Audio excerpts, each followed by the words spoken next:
ہماری ڈیجیٹل دنیا ایک ایسی چیز پر چلتی ہے جس کے بارے میں بہت کم لوگ جانتے ہیں، ایک خاموش محافظ۔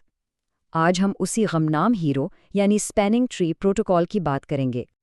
سوچنے والی بات ہے نا کہ نیٹ ورک کو محفوظ بنانے کے لیے جب ہم اضافی کیبلز لگاتے ہیں تو کبھی کبھی وہی چیز پورے نیٹ ورک کو تباہ کر دیتی ہے۔ آخر ایسا ہوتا کیوں ہے؟ اسی سوال کا جواب چھپا ہے ریڈنڈنسی کے تضاد میں۔ تو آئیے پہلے اسی کو سمجھتے ہیں کہ یہ بے وقت اتنی ضروری اور اتنی خطرناک کیوں ہو سکتی ہے۔ دیکھیں، ایک طرف تو ریڈنڈنسی بہت اچھی چیز ہے، مطلب اگر ایک راستہ بند ہو جائے تو ہمارے پاس بیک اپ موجود ہے، نیٹ ورک چلتا رہے گا۔ لیکن دوسری طرف یہی بیک اپ راستے ایک بہت بڑا مسئلہ کھڑا کر سکتے ہیں۔ وہ لامتناہی ٹریفک لوپس بنا دیتے ہیں، مطلب ٹریفک ایک ہی دائرے میں گھومتا رہتا ہے اور آخرکار سب کچھ ٹھپ ہو جاتا ہے۔ اچھا، تو سوال یہ ہے کہ جب ایسا کوئی لوپ بن جاتا ہے تو اصل میں ہوتا کیا ہے؟ چلیے ذرا ایک نیٹ ورک کی ناکامی کو قریب سے دیکھتے ہیں۔ فرض کریں ایک کمپیوٹر ہے جو سوئچ نمبر 1 کو ایک براڈ کاسٹ میسج بھیجتا ہے۔ اب سوئچ 1 کیا کرے گا؟ وہ اسے آگے سوئچ 2 اور سوئچ 3 دونوں کو بھیج دے گا۔ اب یہاں سے گڑبڑ شروع ہوتی ہے۔ سوئچ 2 اسے سوئچ 3 کو بھیجے گا اور سوئچ 3 اسے واپس سوئچ 1 کو۔ اسی وقت سوئچ 3 بھی اسے سوئچ 2 کو بھیجے گا اور وہ بھی اسے واپس سوئچ 1 کو بھیج دے گا۔ بس وہ ایک چھوٹا سا میسج اب دونوں طرف سے ایک لامتناہی چکر میں پھنس گیا ہے اور ہر چکر میں اس کی تعداد بڑھتی جا رہی ہے۔ اور سب سے بڑی پریشانی کی بات یہ ہے کہ نیٹ ورک کی اس لیئر 2 پر ان پیکٹس کو روکنے کے لیے کوئی ٹائم ٹو لیو یعنی TTL نہیں ہوتا۔ مطلب ان کی کوئی ایکسپائری ڈیٹ نہیں ہے، یہ ہمیشہ ہمیشہ کے لیے گھومتے رہیں گے۔ اور اس کا نتیجہ ایک ایسی قیامت جسے کہتے ہیں براڈ کاسٹ سٹارم۔ یہ نیٹ ورک کی ساری بینڈ وڈتھ اور وسائل کھا جاتا ہے اور پورا نیٹ ورک مکمل طور پر جام ہو جاتا ہے۔ تو اس تباہی سے بچنے کے لیے کوئی حل تو ہوگا؟ جی بالکل، نیٹ ورکس کے پاس ایک خاموش محافظ ہوتا ہے، کچھ ایسے اصول جو بالکل ایک ڈیجیٹل ٹریفک پولیس والے کی طرح کام کرتے ہیں۔ اسے ہی کہتے ہیں اسپیننگ ٹری پروٹوکول یا مختصراً STP، اور اس کا صرف ایک ہی کام ہے، ان خطرناک لوپس کو بننے ہی نہ دینا، لیکن ساتھ ہی ساتھ بیک اپ راستوں کو ہر وقت تیار بھی رکھنا۔ اور یہ کام کیسے کرتا ہے؟ بہت دلچسپ طریقے سے۔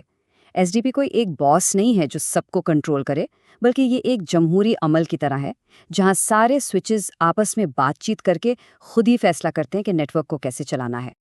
تو چلیے ذرا اس الیکشن کے عمل کو تفصیل سے دیکھتے ہیں۔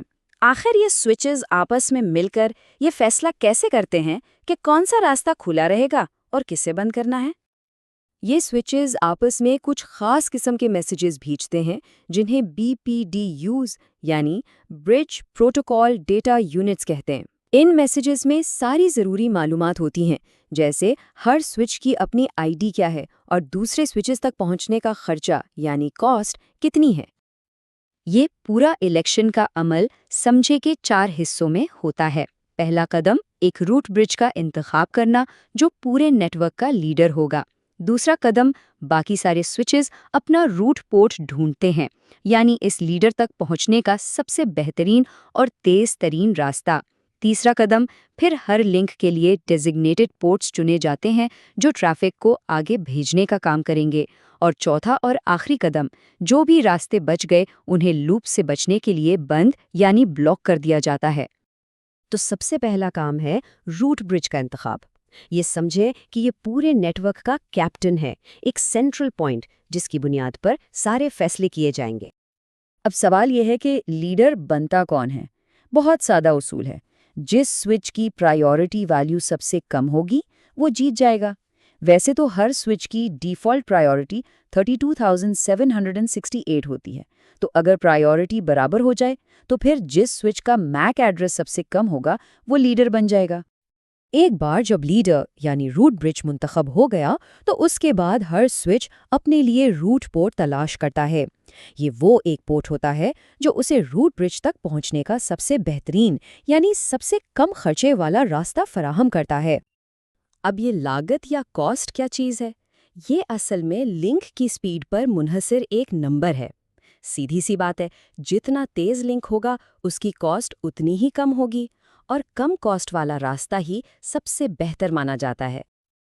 اچھا، تو جب روٹ پورٹس اور ڈیزگنیٹڈ پورٹس کے ذریعے بہترین راستے چن لیے جاتے ہیں تو پھر کیا ہوتا ہے؟ جو بھی فالتو راستے بچتے ہیں، یعنی وہ راستے جو لوپ بنا سکتے ہیں، انہیں منطقی طور پر بلاک کر دیا جاتا ہے۔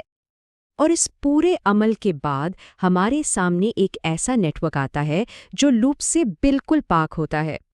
یہاں سب سے زبردست بات یہی ہے، یہ جو پورٹ بلاک ہوا ہے وہ لوپ کو تو توڑ دیتا ہے، لیکن وہ پوری طرح سے آف نہیں ہوتا، وہ بس اسٹینڈ بائی پر چلا جاتا ہے، اس انتظار میں کہ جیسے ہی مین راستہ فیل ہو وہ فوراً ایکٹیو ہو جائے۔ تو نتیجہ کیا نکلا؟ ہمیں دونوں فائدے مل گئے۔ ایک طرف ہمارا نیٹ ورک لوپ سے بھی محفوظ ہو گیا اور دوسری طرف اس میں خود کو ٹھیک کرنے کی صلاحیت بھی آ گئی، یعنی اگر کوئی کنیکشن ڈاؤن ہوتا ہے تو نیٹ ورک فوراً خود کو ٹھیک کر لیتا ہے۔ اور یہ سارا نظام مستحکم کیسے رہتا ہے؟ اس کے لیے ایس ٹی پی کچھ ٹائمرز استعمال کرتا ہے۔ یہ ہر 2 سیکنڈ بعد ہیلو میسیجز بھیج کر چیک کرتا رہتا ہے کہ سب کچھ ٹھیک ہے، اور اگر کوئی گڑبڑ ہو تو میکس ایج اور فارورڈ ڈیلے جیسے ٹائمرز کی بدولت بہت تیزی سے رد عمل دیتا ہے۔ بالکل، ایس ٹی پی کی ساری خوبصورتی اسی بات میں ہے کہ یہ سوئچز کو آپس میں سمجھداری سے کام کرنے کا موقع دیتا ہے تاکہ وہ مل کر ایک واحد فعال راستہ بنا سکیں اور کسی بھی قسم کی افراتفری کو روک سکیں۔ تو یہ ہمیں ایک دلچسپ سوال پر چھوڑ جاتا ہے، اگر ہمارے نیٹ ورکس انسانی مدد کے بغیر خود کو اس طرح منظم کر رہے ہیں تو اور کون کون سے ایسے خاموش اور خودکار نظام ہیں جو پردے کے پیچھے ہماری اس ڈیجیٹل دنیا کو چلانے کے لیے دن رات کام کر رہے ہیں؟